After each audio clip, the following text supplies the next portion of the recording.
Let's look at the broader build-up to the budget now. And Jim Chalmers, tomorrow week, the biggest day in his career.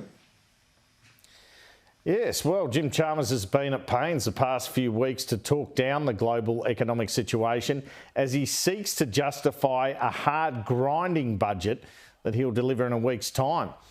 It's been a refrain from him on repeat from the Blue Room in Parliament House, and he was at it again today. But the Treasurer did say rather clearly today he did not believe there would be a recession in Australia.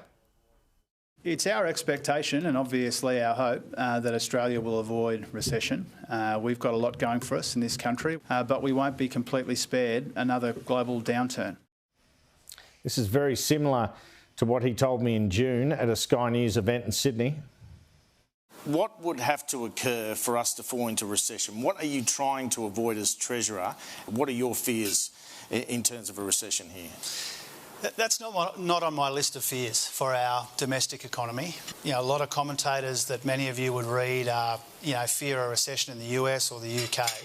Their fears there are about inflation getting out of control, central banks having to react so substantially that instead of tapping the brakes, they slam the brakes on those big economies. And so that's of concern to us, to be upfront about it.